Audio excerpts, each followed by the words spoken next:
Oh, let's look at it. First of all, the Virtual Studio should not be seen anymore at that point. Let me see. Let me. Is that one? Yeah. Okay. Now bring your stuff on top of the wireframe so we can see it. All right. Okay. A couple of things. I think it's a little pointy. You need to add maybe more. All right. You got the diamonds, everything looks okay, but you know what? You are not in any way in initial angle. Bend them a little bit on those legs. You're okay right here. Bend that a little bit more too. Okay. Now your modeling is could use more loops basically. All right. So it's not so pointy. You're really low poly, and that's fine. Certain games are really low poly, like online multiple, MMO basically. Now let's look into, first of all, I'd like to have a texture on it, okay? So I can see things. So I can have a material. So let me go to the material. Sorry. Right here. And you need to put what? A shaker. Remember we talked about that. So you put the shaker on it, and then you go back. So let me put shakers on everything.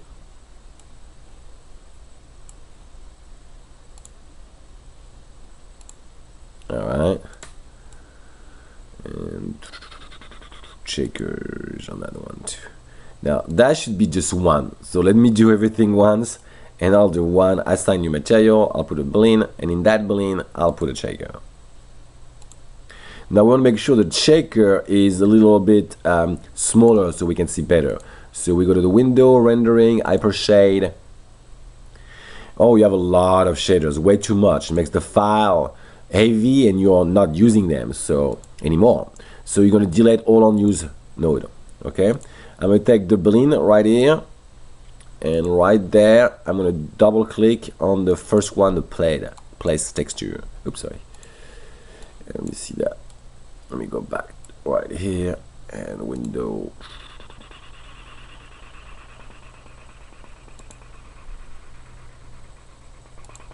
Right here. Right there. In the repeat UV, you're going to change for 24 and 24. Now let's see. See the difference? And now you're going to change the renderer for high quality renderer so you can see stuff. Now you can understand what's going on more. Another thing you can do also, and there is some problem right here that hasn't been wrapped properly. Select everything and soften the edges. It will look a lot rounder, a lot nicer. Okay. So you have some. We have some problem in unwrapping also. Now this is not unwrapped at all. Okay, so that's not gonna work for me. You just spawn. Let me show you how you should have done it.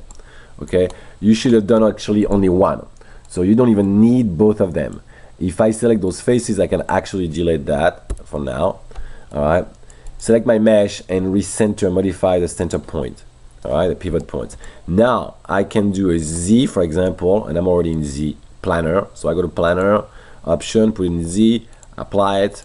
See how it differs right away, but I'm not done. I'm far from being done.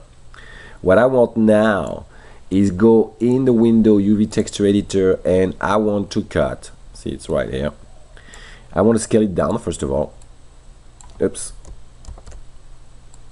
Right here. And I zoom in, and I want to cut an edge in the middle under it. So I'm going to go right here and try to find an edge in the middle, which you do have. So I double click that right here. I should go all the way from under to right here. Perfecto. Alright. And now I'm going to cut it right here. I use the cutting tool. I'll cut.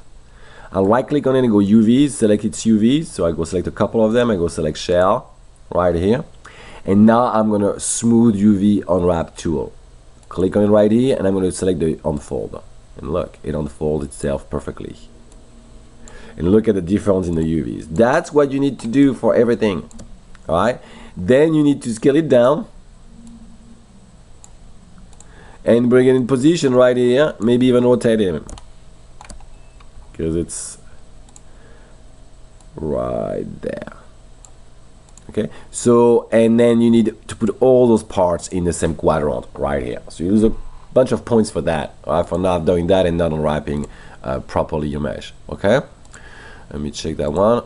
Yeah, same situation. Everything needs to be unwrapped properly. Okay.